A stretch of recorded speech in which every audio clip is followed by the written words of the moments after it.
તત્વ પ્રગટ છે સવલોકમાં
સત્સંગ થશે ત્યારબાદ આરતી થાય ત્યાર પછી પૂર્ણ વિરામ કરશે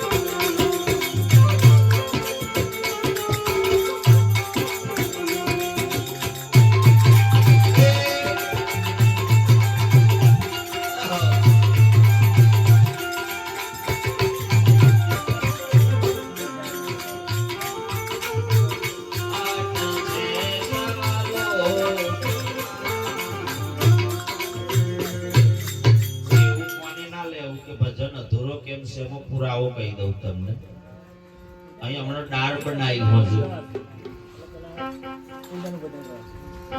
એ આખા તપેલામાં ડાળ છે પણ એ ડાળનો અવાજ જો પડિયામ લઈએ અને પીએ તો મેં તપેલા વાળી ડાળનો અવાજ પડિયા વાળીમાં આવે કે ના આવે આવે બસ એક શબ્દમ સાર સમજાય તો ખરું કહેવાનો ભાવાર્થ છે પરમાત્મા સૌનો એક છે હવે બરોબર નક્કી કરવાનું છે એક જ ભગવાન છે એક જ ભગવાન લોટો ના જોતા કારણ લોટો ભગવાન છે તો એ તો ગુરુ હોય તો સમજાવે બધાની વાત અહીં ધ્યાન આલવા જેવી છે કબીર વાળાએ ઓમો વેદ સનાતન ઓમો 10 નામી ઓમો નિરોત ઓમો રામાનંદી ઓમો સત કેવલય ઓમો આ બધા એકનું છે કોઈ અલગ છે આ બધા ઓમોથી અલગ અલગ રચના થઈ હે એકનો એ તો માતાજી પણ આજ છે કે લૂંટો નહીં પાથી દાદો કોતોય માતાજી કોતોય મહાકાળી કોતોય ગુરુ કોતોય શિવ શંભુ કોતોય જે કોઈ એકનો તા એકમાંથી અનેક ઊભું થયું છે એ અનેકનું એક કરે એને સાચો સંત કહેવાય અનેકનો એક કરે એને સાચો સંત કહેવાય જુદાપણું ના કરાવે હું જ્ઞાની છું મારા જેટલું કોઈ જાણતો નથી અને મારામાં જેટલું જ્ઞાન છે એટલું એવું ઉદાળ બોલાય ના આ બેંજો વાગે એને અનુભવ છે કઈ રીતે વગાડવું એની જોડે એ જગ્યા ઉભી તો મન ના ફાવે તબલાનો ઘાટ કયા આગળ છાપ મારવી એમને ખબર છે, મને ખબર નહીં, એનો અનુભવ છે એટલે એ મારાથી કોમ લાગે. જે જેના કાર્ય છે ને બરોબર જ છે. માતાજીને માણસ છે પણ જો એ ખરેખર એટલું મેં જોયું છે રામદેવને માનતો હોય રામદેવને જ માનતો છે, સવૈયો બીજા કોઈ નહીં માનતો હોય. જોજો આ ગુરુઓ વારોમાં જ ડખા આપ્યા છે બધા લારા. બુસો લઈ લઈ લઈ પોટલો કર્યો છે તમે જુઓ. પછી આવ્યો દાદર હમણાં જાય તો જાય. એક જ નક્કી કરી લેવાનું અને સદગુરુ નક્કી થઈ જાય ને એટલે જો મૂર્તિ હોય તો તમને તમારા ગુરુના દર્શન થવા જોઈએ, પછી બીજો દ્રષ્ટિ ના આવવો જોઈએ. આ તો મન નહીં માનવાનું, ભાથી નહીં માનવાનું, રામદેવ નહીં માનવાનું એટલે પેલા કોકદાળ બીમાર થાય એટલે વિચાર કરે તેણે જણા કે તું પેલા જવું કે હું તેણે ના આવે મોખા. અને ભગવાન તો ખૂટે જ ભીડ્યા છે. મારે તમારા થોડી ફિટ કર્યો છે તે દિવાળી દરકોથી ઉતારશે સાફ કરવા. ભગવાન ફૂટીએ લટકી ઓખરો લે ભગવાન ફૂટીએ આ તો ખૂટીએ લટકાયા છો અમને તો તમારો ખૂટ્યો વારો આવવાનો જ છે. તમે હો ફૂટે જ લટકવાના છો. તમે જો વિદાય થઈ નહીં કે ફૂટો સપાયો નહીં, સીધો સ્વાટ્યો નહીં, ફૂટે. ભગવાન કેવો છે? આપણે સુંદર ભજન ગાતા હતા સંતો, ચેતનના પ્રકાશ વાળો. અનુભવથી સમજાય એવું સુંદર બોલ્યા છેલ્લી કડીમાં. ભગવાન આમ દેખવાનો વિષય છે કે અનુભવ કરવાનો વિષય છે? વાયર જતો હોય થોભલા ઉપરથી તો એને દેખાય વાયર, પણ જ્યાં લે તો શું અનુભવ થાય? કરંટ દેખાય પણ જ્યાં લે તો અનુભવ થઈ જાય કે ના થઈ જાય? કેટલા વોલ્ટેજ હેડ એમની ઉઠાય એટલે કે આઈ જા, અનુભવ પૂરો થઈ જશે. આમ મરસું આગળ મેલી દે તો આમ ખબર પડે કે તીખું છે. હમણાં જાત જાત નો મરસો નીકળ્યો છે, ભૂંગળીઓ ને આવા આવા મરસો નીકળે તો આપણે કાઢ મળશું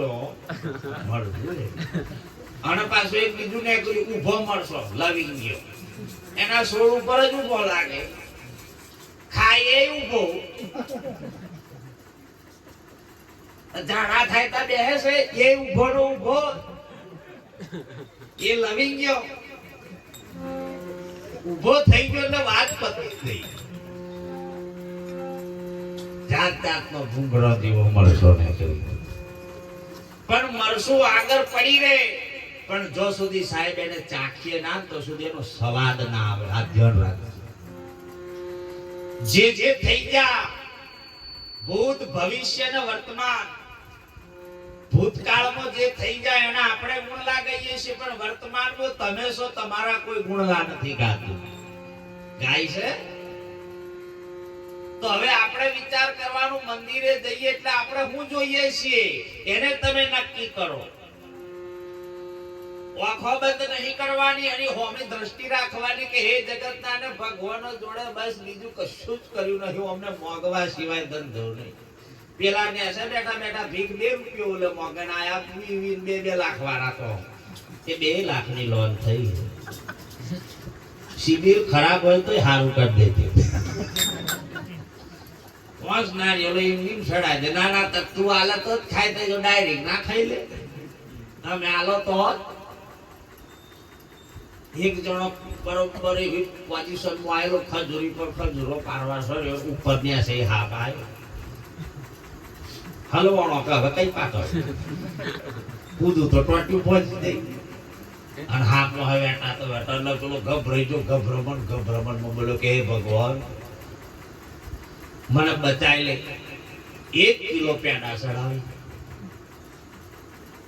હાથનો કાળા જેવું ધમરિયાઈ હાથને ઉપાડી પેલો કે હાસ મળી જતો હાથે. અને પછી ની સાહેબ પછી કે ભગવાન એ તો થોડો 2 ભાનમાં બોલી જતો, ખજૂરો ખાવા જો તો આવી ગયો પણ 2 ભાનમાં બોલી ગયો એટલે માફ કરજો. એટલે હવે આવન દશાના બેહતા હું થાય ભગવાન ને હું શેતી જાય આ લોકો. 56 જાતના કે ભોગ લાયો મારા વાલા. હા કર્યા જ હોય હે 56 મેં તો એવું ન લાગે. ક્ષેત્રવાળો ધંધો લીધો છે. હવે સાચું બોલજો, માતાજીને આમ ખરેખર તમે લાવી શકો એવા ખરા કોઈ? તમારા ઘેર લાવવાની તમારા કોઈ સત્તા હોય એવી? એક જ પાછો રોણો દોતાનો પ્રગટ સાહેબ લઈ ગયો છે 50 કિલોમીટરના અંતરે. ખેડ બ્રહ્માથી એવી સાહેબ કઈ ભક્તિ કરીએ છે કે માતાજી સાક્ષાત એને મળી અને સાહેબ એક જ વાત કરી કે રોણા તારી પાછળ આવું ખરી, પણ તો મને વચન આપ. આપણે માણસ આરો ખાય તો વચન તો ચોર રહી ગયું, પણ ભરોસો જ નહીં. ચા પીવે વિચાર કરે ગરીબ છે કે મારી મુઆ મળી હે પી લે ને, નકર 10 રૂપિયા થઈ જાય કાઠિયાવાડીના તો 20 થયા. હાથ પડ્યો ડાળ પીધા તોય ખોટું બોલો. એ સાહેબ એના વચન હજી પણ તોય રોણા વિશ્વાસ ના આવ્યો. તોય એને એમ થયું તારું પાછળ આવતો હશે કે નહીં આવતો હોય. આ હાકું ડખું જ થાય ગમે તેવું હોય, મન પર ડખો ઉભો થાય. આ લગન થઈ ગયું હોય ને લગન એના અનુભવ છે. જેને બહુ હારી મળી હતી ને નહીં, અમુક હા હું કે અવરા ટોટ્યો ની આવી તો મારું તો ઘરનું સત્યાનાશ. હવે હું વિચાર કરું કે અવરો ટોટ્યો છે કે સીધો નારી ધારે તો તમને સાહેબ નારાયણ સ્વરૂપ તમારા ઘરમાં સ્વર્ગ કરી નાખે. એવી નારી નીકળે તો ઘર રંડે ફંડે કરી નાખે. આવી હો નારી. મારે તો ફોન જોઈએ, હું તો ફોન વગર શેતે ના હારું. મારા બાપે તો પહેલેથી જ આલ્યો. આપણે સમજી લેવાનું કે વાહેતું ઘર એવું લાગતું નહીં. મારા બાપે તો ઘણું બધું આલ્યું. કન્યાદાન ને રકમ જો પેલી થઈ જાય ઘરવાળો એટલે તો ફોન જાય, બાપા મારે તો રકમ મેળ દીધી. આવતી રહી પા રકમ મેળ દીધી નહીં જવાનું. તા એમ જ કે હો રકમ બને તા મોકલજો. શાંતિ તો ખરી એટલા આવે જ અડી મિલતું એ ના કંટાળ નથી. રકમ જોડે લગન કરો છો તમારા પતિ જોડે. આ છે તો તમારો સોળે સળગાર છે. આ નહીં હોય તો તમારો સોળે સળગાર ઉતરી જવાનો. હો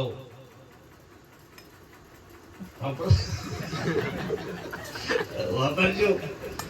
અમાર ઘેર હો થોડું થોડું થાય છે. બહુ कुछ कुछ होता है. महाराजों ने એવું નહીં બોલો કે અમાર ઘેર સુવારા ગયા માર હો ઘડી ઘડી થઈ જાય છે. બોલો બોલો કઈ કે હવે રહી વિચાર તો હા હું છું. હા હું બચારો વિદાય લેતો એકદમ છેલ્લી ઘડી આવી. એકદમ હા હું ખબર જો પાછળ વાળો લઈ લો પછી બરોબર ભાઈ અમને કોઈ દાંડ ખાના હા હરો થઈને બેઠો ને બધા રોટલો આલે તો ખાય ને કે ગમે તે બે બીડી નાખતો રહે. ઓમરો ડખો નહીં પડાય. દ્વાત્ય કરવાથી તું છો ના કાચ કાચ કાચ કાચ કાચ કાચ કાચ. અને તું એકદમ પેલી સોરાનું બહુ રૂસોરું માટી ખાતી રહ્યું. 2-3 સોટાટી માટી ખા ખા કરો કે સોરડો તેરી હાવ કે તમ માર કરો છોકરા. માટી ખાય એટલે મેં માર્યું છે કે તને જેદન ગર્ભ રહ્યો તેદન તું માટી ખાત જેતાર સોરું ખાય. તા હોવ કે તમાર ટીન્યો દરરોજ ઘૂંટો ઘૂંટો મારે. તમારે તેદન ગર્ભ રહ્યો છે તેદન તમે પીતો હશો તો તમાર ટીન્યો પીવે કે બંધ થઈ ગઈ ડોશી કે મુઈ મારાથી તાર ઘણી આગળ જાય. બોલો હો તો જુઓ ઘણી વહુઓ જોજો બાપ હાહુ છે તમારી માં સ્વરૂપ છે, પણ મને એ નહીં સમજાતો જોઈ લગન પોતાના મા બાપના ડોહીન ડોહો એમ કે. અને પેલી હાહુ કે મમ્મી પપ્પા શું કરો છો? તને પેલા તમને લાગ્યો એમ આ જન્મ કને આલ્યો તો જો ક્યારે આવવાના છો? ટાઈમ માં ડોહી હું ચાણ જવાની છું. અરે કુદાડી આ મમ્મી એમ કે બરોબર તો કુદાડ ખોડ યાર મમ્મી એવું કોઈ બોલ્યું? માં એમ કે કેટલો માં શબ્દ કેટલો મસ્ત છે. ખોડ યાર મમ્મી મહાકાલી મમ્મી એમ કે કોઈ ના કહે.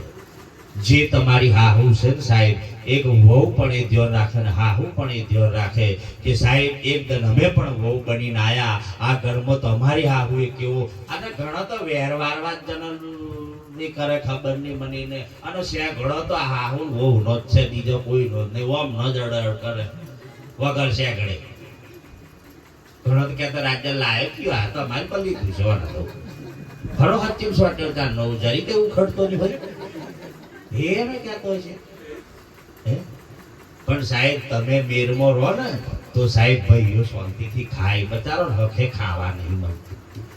ઘણા તો હવારે બચારા ટિફિન લઈને જાય તો ઘેર ખાલી ખાવાનું ભોજન ખાવું હોય ને તો એમાં ખાવામાં એમાંય હવાર ના હોય. દાળમાં પાણી મરસું ઉપર તણગાતું હોય. દરરોજ ઘેર જાય એટલે પેલો ભાઈ એ ભાઈ ખડતલ જ હતો. આવી દાળ બનાવવાની, આ રોટલી સોગડા જેવી તોણે તોય તૂટતી નહીં. એટલી હારી આઈટમ હાલત હોય એમ જ કે બુને કંટાળી ને કરી દીધા, ભાઈ કંટાળી ને કરી બે ઘર છોડી દીધું. ત્યાં બે નહીં ગુરુ મળ્યા. પેલો ભાઈ ને ગુરુ મળ્યા એટલે કીધું ભાઈ જા કંટાળી જો ખાવામાં જવા જ નહીં આવતો. જાડે જમતા ખાવામાં ભટ્યો જ ના પડતો હોય છે. તે કોમ કર ગમે તેવું બનાવે પણ વાહ વાહ કરવાની, બીજું કશું કરવાનું નહીં.